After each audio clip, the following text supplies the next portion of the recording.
தனது பிறந்த நாளில் அரசு பள்ளிகளில் மாணவர் சேர்க்கையை தொடங்கி வைத்த முதலமைச்சர் மு க ஸ்டாலின் மாணவர்களுக்கு மாலை அணிவித்து வரவேற்றார்.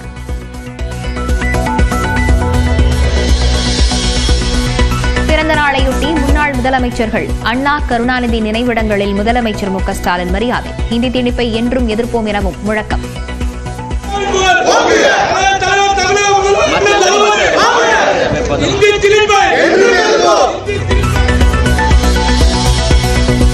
முதலமைச்சர் மு க ஸ்டாலின் பிறந்த நாளுக்கு பிரதமர் நரேந்திர மோடி வாழ்த்து. உங்கள் ஆட்சியில் மக்கள் எல்லா நலன்களையும் பெற்று வாழட்டும் என தமிழில் கையெழுத்திட்டு வாழ்த்து சொன்ன ஆளுநர் ஆர்.என். ரவி. நாகை மாவட்டத்தின் பல பகுதிகளில் தொடரும் மழை. அறுவடை செய்த நெல்லை தார்பாய் கொண்டு மூடி பாதுகாக்கும் விவசாயிகள்.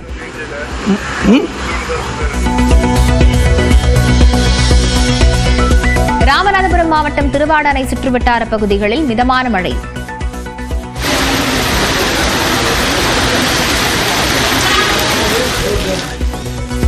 திண்டுக்கல் மாவட்டம் சிறுமலையில் சாரல் மழையால் ரம்மியமான சூழல். திருவாரூர் மாவட்டம் ஓகை பேரையூரில் கனமழையால் பாதிக்கப்பட்ட 10,000 ஏக்கர் பச்சை பயிறு சாகுபடி. வயல்களில் தேங்கிய தண்ணீரால் பழுப்பு நிறத்தில் மாறிய செடிகள். மழையால் குற்றாலத்தில் அனைத்து அருவிகளிலும் வெள்ளப்பெருக்கு. சுற்றுலாப் பயணிகள் குளிக்க தடை விதிப்பு.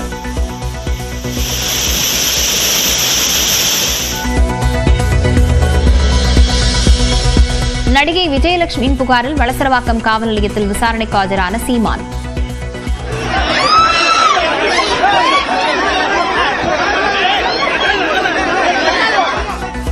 திருமண மோசடி, கருக்கலைப்பு உள்ளிட்ட புகார்கள் குறித்து 75 நிமிடங்கள் துருவி விசாரித்த காவல்துறை. சீமானிடம் 63 கேள்விகளை கேட்டு விசாரித்த காவல்துறை. விஜயலட்சுமியிடம் 60 லட்சம் ரூபாய் வாங்கியது உண்மையா என்றும் கேள்வி. நடிகை விஜயலட்சுமியுடனான பழக்கம் திருமணம் வரை செல்லவில்லை. யார் என்றே தெரியாது என கூறிய நிலையில் விரும்பியே உறவு வைத்துக் கொண்டார் என்றும், பிடிக்காததால் பிரிந்து சென்று விட்டார் என்றும் சீமான் விளக்கம். நீ விரும்பி தானே நீங்க உறவு வச்சுக்கிட்டீங்க, அப்புறம் எங்க அதுக்கு என்ன பிரச்சனை? அதில் பிடிக்கல, பிரிஞ்சு போயிட்டீங்க. என்ன சொல்றது, ஒப்பந்தமோ அப்படி ஒரு இதோ இல்ல. ஆங்கிலத்தில் கமிட்மெண்ட் சொல்லுவாங்களா, அப்படி ஒன்னே இல்ல. அது சரியே வரல. அதோட அது திருமணம்ங்கிற அந்த இடத்துக்கே வரல. மொத்தமாவே ஒரு ஆண்டுக்குள்ள ஒரு 6-7 மாசம் தான் பேசி வச்சிருப்போம்.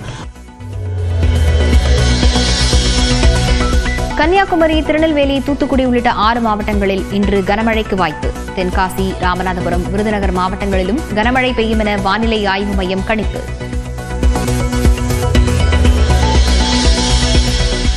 வர்த்தக பயன்பாட்டு கேஸ் சிலிண்டர் விலை ₹5.50 உயர்ந்து 1965 ரூபாய்க்கு விற்பனை.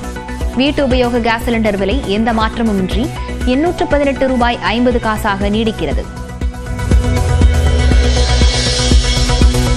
தெலங்கானாவில் சுரங்க நிலச்சரிவில் சிக்கிய 8 பேரும் உயிரிழந்ததாக அறிவிப்பு. உடல்களை மீட்கும் பணியில் தொடர்ந்து நீடிக்கும் சிக்கல்.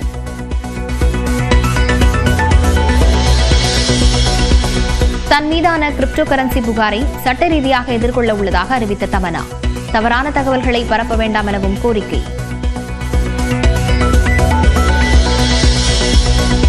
ஹைதராபாத்தில் அடுக்குமாடி குடியிருப்பில் பயங்கர தீ விபத்து.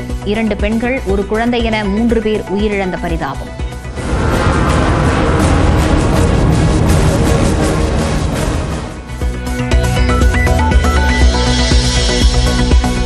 வெள்ளை மாளிகையில் செய்தியாளர் சந்திப்பின் போது வார்த்தைகளால் மோதிக்கொண்ட அமெரிக்க அதிபர் டிரம்ப், உக்ரைன் அதிபர் ஜெலன்ஸ்கி. துணை அதிபரும் சீண்டிய நிலையில் கனிம வளம் தொடர்பான ஒப்பந்தத்தில் கையெழுத்திடாமல் சீற்றத்துடன் வெளியேறிய உக்ரைன் அதிபர். தங்கம் விலை சவரனுக்கு ₹160 குறைந்தது. ஒரு சவரன் 63,520 ரூபாய்க்கு விற்பனை.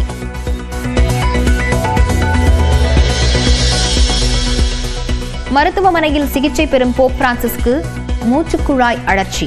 செயற்கை சுவாசம் பொருத்தப்பட்டு தொடர்ந்து சிகிச்சை. வழக்கு தொடர்பாக சீமான் தெரிவித்திருக்கூடிய கருத்துக்கள் சர்ச்சையை ஏற்படுத்தியுள்ளன.